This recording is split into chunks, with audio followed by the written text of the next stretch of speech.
नमस्कार बंधुरा आमी सुकन्या आज के तुम्हारे संगे जे रेसिपिटा निये चले एसेछि घट कचु बा चीना कचु आलू चिंगड़ी माछ दिए डम।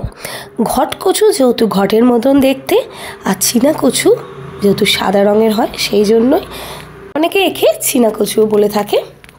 ভিডিওটা শুরু করার আগে একটা অনুরোধ রইল, উইদাউট স্কিপ তোমরা ভিডিওটা দেখো। যদি ভালো লাগে চ্যানেলটা সাবস্ক্রাইব করে নাও, লাইক কমেন্ট শেয়ার করতে ভুলো না, আর আমাকে এগিয়ে যেতে তোমরাই সাহায্য করতে পারো। তাহলে চলো ভিডিওটা দেখে নেওয়া যাক আজকের রেসিপিটা আমি কী করে বানাই।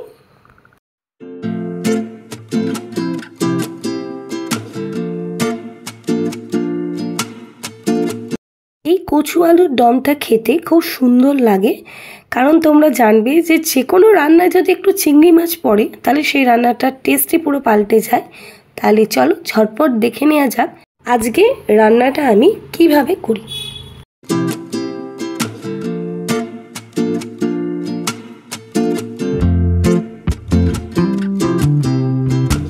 তোমরা দেখতেই পেলে আমি কচু আর আলুগুলোকে সব সিটি দিয়ে নিয়েছি। আমার এখানে দুটো সিটিতে কচুটা 50% সেদ্ধ হয়ে গেছে। খুব একটা সিটি দিয়ে গলিয়ে দেবে না, তাতে রান্না করার সময় প্রবলেম হবে তোমাদের। আর চিংড়ি মাছগুলোকে খোসা ছাড়িয়ে খুব সুন্দর করে ধুয়ে নিয়েছি। এরপর আমি চিংড়ি মাছগুলোর মধ্যে স্বাদ অনুযায়ী কিছুটা লবণ আর হলুদ গুঁড়ো দিয়ে সুন্দর করে ম্যারিনেট করে 10 মিনিট রেখে দেবো।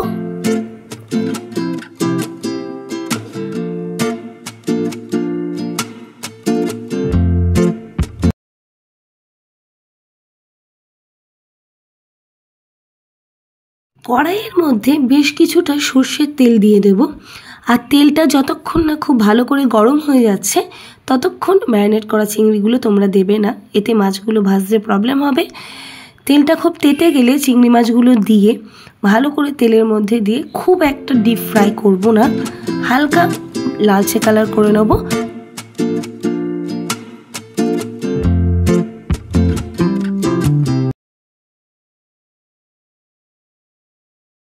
চিংড়ি মাছগুলো অন্য একটা পাত্রে তুলে নিয়ে ওই তেলের মধ্যেই কিছুটা পরিমাণ সাদা জিরে আর দুটো তেজপাতা মাঝখান থেকে ছিঁড়ে নিয়ে ওই তেলেই দিয়ে 2 থেকে 3 সেকেন্ড নাড়াচাড়া করে নিয়ে সেদ্ধ করে রাখা আলু আর কচুগুলোকে আমি ওই তেলের মধ্যেই দিয়ে দেব।